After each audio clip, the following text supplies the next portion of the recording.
But I can't see me. Good evening. My name is Landgrafin Hunrvogt, and this evening we're going to speak a little bit about speaking with authority. What I do to fund my medieval habit actually is sort of selling intellectual property in some ways. So I spend a lot of time in my day-to-day world speaking with authority and presenting myself as an authority. So I thought I'd go ahead and take a little time to share some hints and tips with you all. Let me find the screen sharing button. There we go. We'll go here. Switch over to slideshow.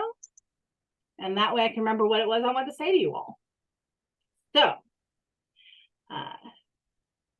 first sorts of things that I like to consider when I'm looking at presenting myself within a professional setting is if I actually want to be seen as an authority. You know, that's not always the right choice. Sometimes what you actually want to do is take a step back and let somebody else go through and be the authority, or look a little bit into the situation. In the modern world, occasionally there are legal implications for speaking as an authority. Those can actually cross over to the medieval world as well. If you're presenting yourself as an authority into something, that carries another legal requirement along with it. So you think about these things and what level of expertise you want to lock yourself into. When I look at the sort of circumstances that I'm going into, one of my first questions will sometimes be, is this a simple question? You know, is someone asking me something straightforward, or is this something that has a few more layers to it? Do I have the time and the ability, if it's complex, to answer the question fully and make sure that I get to understanding on the part of my audience? Or is it something where it might be possible to go through and simplify the scenario and get it down to something that I can answer fully in the time and attention span allotted? Which gets us to the next question. Sometimes people will ask very complex or very in-depth questions, and they don't actually want to know the answer.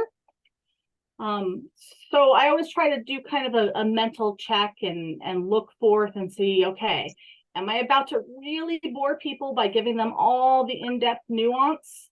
Am I putting together so somebody absolutely convinced that they're right and me trying to go through and give them information is just going to leave me frustrated? I'll walk away from those circumstances. Along those lines, sometimes people aren't actually asking you the question. Sometimes a circumstance will present itself in an area where you have some expertise and you have the ability to answer as an authority, but it's maybe not appropriate. You know, you may be looking at like somebody's medical condition and you don't want to just go up and volunteer information to them. You want to wait until they ask, and even then you may not want to answer.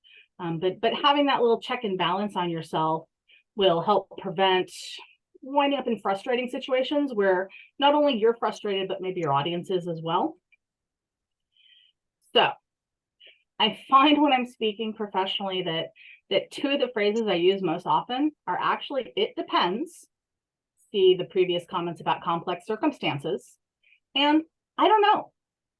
It is absolutely okay, even if you're in a position where you are presenting yourself as having expertise on a topic, even if you are the person that people are coming to, it is completely acceptable to say, I don't know if that's the truth. Often that's the best, most honest answer you can give. If it's an it depends situation, sometimes you can go through and say it depends, and you can tease out a few of the paths and ask more questions and find out exactly what it is that they're wanting. This is sort of that clarifying that scenario setting. That can actually be a particularly strong tool in those sorts of settings. So let's see. Someone's asked you a question, you've decided you want to answer. It's a scenario you can deal with.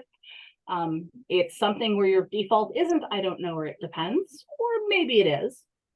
What are some of the best practices that you can use? For me, I like to lay out my evidence. Even though I've got lots of initials to back up my expertise, I always want to make sure that I'm going through and I'm explaining, I believe A because of X, Y, and Z.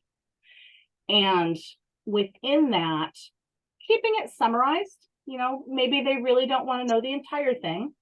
You want to go through and give them enough of a summary that they have some information where they can decide whether they believe your opinion and not just rely on the fact that you have initials, but you can actually educate within the process while you're speaking authoritatively. One of the other things to be aware of, a lot of the questions that will come to you are what I think of as prove or disprove questions. My training as a scientist. Science is designed to go through and disprove hypotheses. So I test the thing, I disprove the hypothesis, I accept the null hypothesis, or at least I go through and test that further. Often the questions that we get in an SCA setting is, did X ever happen? Well, to that often my answer can be things like, I don't have any evidence that says that it does. I can't say that it never did.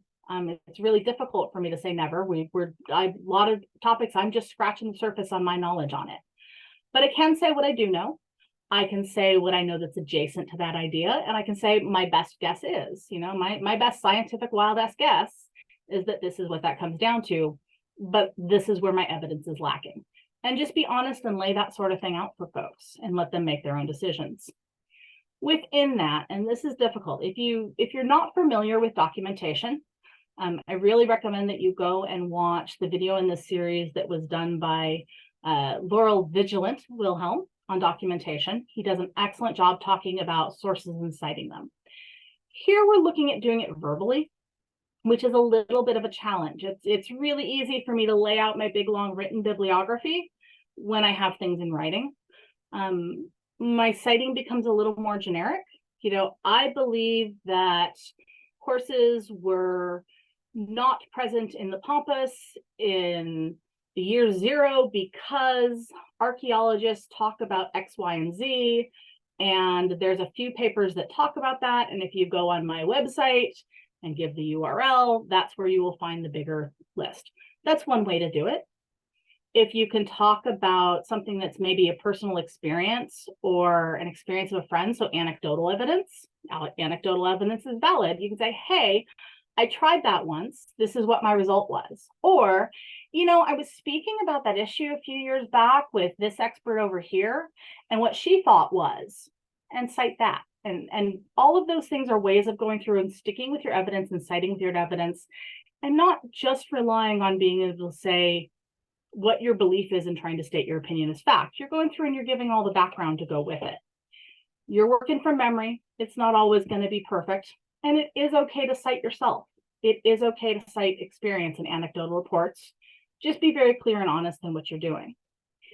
One of the other things I really like to do when I'm in these circumstances and doing these things, and man, this is the toughest part about working on Zoom and on YouTube, check for understanding. For me, I will always tell folks I'm a much better discussion leader than I am a lecturer.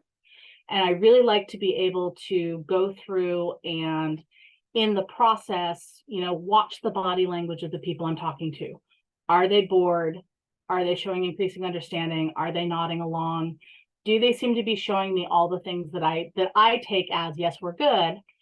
And then you can always ask, you can say, hey, does that make sense? Do you have any follow-up questions? Is every step okay here? When you're in settings where it's hard to check for understanding, I find that you kind of have to rely on the initials as opposed to really being able to teach and generate further understanding.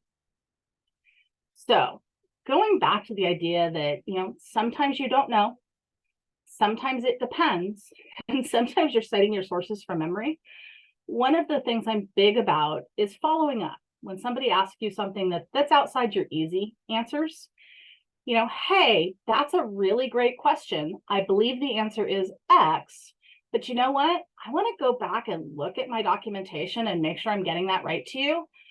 Thinking to myself, I think that's going to take me a day. You know what? I'm going to get back to you within the next 3 days and let you know what that is and share some links with you. And again, make that more time than you think it needs. I think I can do it in a day. So you give yourself 3 days. That way, if something happens, you've got a little bit of a buffer, and then actually follow up with them. This builds a lot of belief and a lot of strength in your opinion, your ability to be an authority. So a couple things, a lot of these issues, you have to look into it further. A lot of times I'll give people my best starting place, my thought, and I'll go, that's a really good idea. I need to go back. I think the answer is this. I need to go do a lit review on that. There is a video on lit reviews if you don't know what I'm talking about for that. And I'll look into it further. One of the best tools when you are sitting up, you are in a position of expertise, people ask you a question that you don't know the answer to, have an idea who else is working in your field and in adjacent fields, and refer them to another expert. It's okay. You don't have to know everything.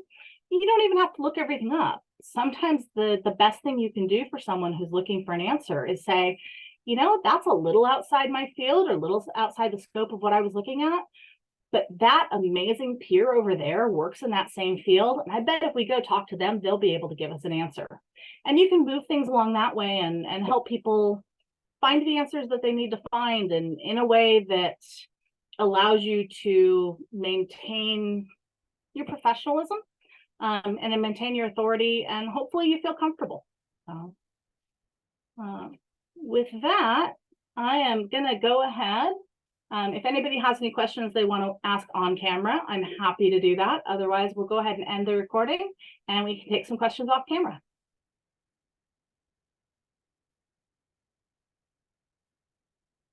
And seeing no one unmuting, I'm going to go ahead and ask Rechna if she can turn off the recording. And thank you guys so much for joining us.